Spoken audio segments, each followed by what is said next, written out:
Si vous avez déjà pratiqué le yoga, vous avez forcément déjà entendu dire à un prof de yoga que sa forme de yoga était la meilleure. Mais si tout le monde dit que sa forme de yoga est la meilleure, quelle est la meilleure? Existe-t-il réellement une forme de yoga qui est supérieure aux autres?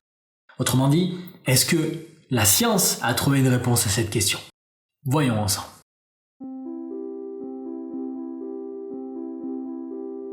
Votre temps, tout comme le mien, est très limité.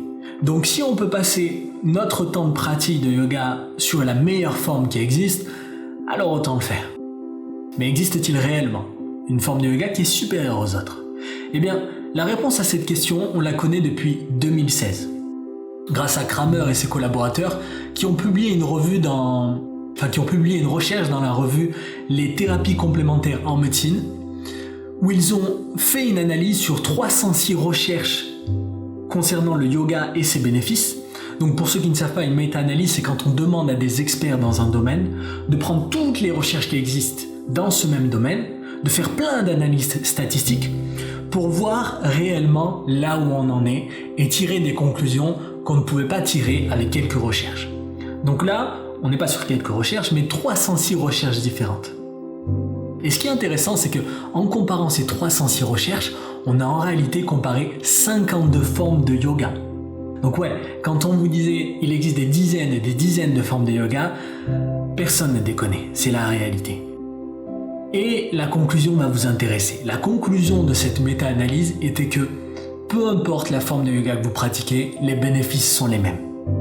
Donc autrement dit, lorsque certains profs de yoga disaient « mon yoga est le même, fais mon yoga et pas celui des autres », autrement dit, lorsqu'on avait un discours qui n'unissait pas les gens mais qui les divisait, les scientifiques sont venus et ont dit « ok, les statistiques montrent qu'en réalité ce n'est pas le cas. Si vous voulez développer votre souplesse, développer votre calme, etc., en réalité peu importe, faites la forme de yoga qu'il y a dans votre ville ou celle que vous préférez. » Donc autrement dit, nous sommes tous similaires. Gardons cette union. Comme vous le savez, le mot yoga, l'une des définitions, c'est union. Et donc, il a fallu attendre que les scientifiques s'en mêlent pour trouver une union entre nous. Et ça, je trouve ça magnifique. Mais ce qui est intéressant, c'est que dans ces recherches scientifiques, on se concentre surtout sur les bénéfices physiques. Également un petit peu sur les bénéfices mentaux, mais très peu, si ce n'est jamais, sur les bénéfices cérébraux. La manière dont votre cerveau fonctionne et surtout l'apprentissage, et donc la manière dont votre cerveau change pendant l'apprentissage, fait que même si tous les yogas se valent, il vaut mieux faire en sorte de pratiquer plusieurs formes de yoga. Ce sera mieux pour votre cerveau et en plus c'est plus fun.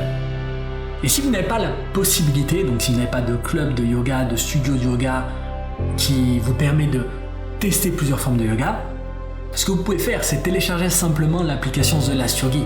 On a plusieurs formes de yoga, dont des yogas holistiques, donc des cours qui mélangent plusieurs formes de yoga, ainsi que du Qigong et du Tai Chi Chuan.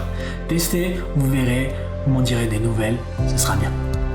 En attendant, laissez la beauté de ce que vous êtes être ce que vous faites, et on se revoit très vite sur un tapis.